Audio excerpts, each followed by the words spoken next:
The footage used in this episode is an interview with Pete Renzullo, which took place in his recording studio. ATME logo. My name is Pete Renzullo. I'm a music producer in Perth. I've been doing it for the past 10 years or so, and also a performer. I play guitar and I'm also a mandolinist. And I've recently started venturing into the world of filmmaking. Title: A film by Peter Renzullo. So my film, Anticipation, is essentially about an artist who's trying to make it in the music scene. You know, he doesn't want to be rich and famous, he just wants to make a living out of what he's doing and try and share his music, but he suffers from social anxiety issues, so he doesn't like large crowds, doesn't like being the center of attention. And then you find out as the film evolves why he's developed this condition and why he's finding it so hard. So there's quite a bit of mental health issues in this film.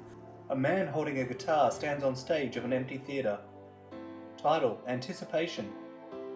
So when I was writing the script for this, I didn't write much at all on a computer itself. I used my phone because there was an app, and I forget the name of it, escapes me, but essentially it turns everything into opposite. Basically, the white background, if you look at a Word document, suddenly became black and the whiting was right.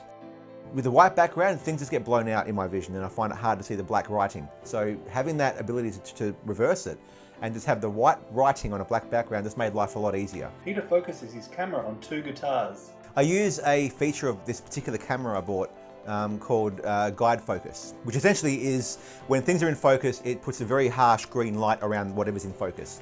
Because some of my shooting is at night, a lot of the depth of field is very shallow. So I tend to find that it's hard for me, just because of my vision problem, I find it hard to see what's in focus and what's not. These guidelines make it just really easy. Peter laughs whilst looking through his camera. When I was sourcing a monitor for this, because I wanted to get a decent monitor that I was able to use practically with my vision problem, so the bigger the better. I found this LG screen, which was an ultra wide screen, a massive platform for me to see what's going on. I can zoom in a lot. I've got a secondary screen as well, which I can have a lot closer to me, so I can move things across to that one if I need to read them. But I essentially had to find this large screen which I could use for video editing and also make it easier for me to see. Peter does video editing on his computer. So with my editing of the audio, in particular with the score, because you have layers and layers of tracks, and they essentially just line up all underneath each other. So for me, visually, I was just seeing this wash of grey, but there's an ability on there where you can change the color of that background. Then certain clumps of parts will be one color, so the drums are all red, the guitars are all yellow, and that made life a lot easier. So I used the color coding a lot in the Pro Tools sessions, and I found with score writing in particular, because there's so many tracks that you need, you just need to have some way to get from the drums down to the guitars without needing to look at the names. For me, I can't look at the names. The colors are what I use to help get me from navigation. Peter changes the color code to purple.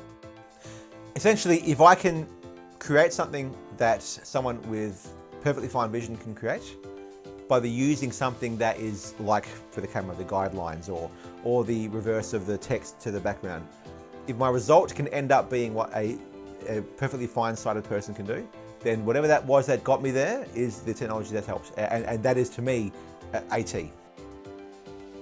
Title: Anticipation. @chat logo. Live, play, work. Facebook, Instagram, @chat with us.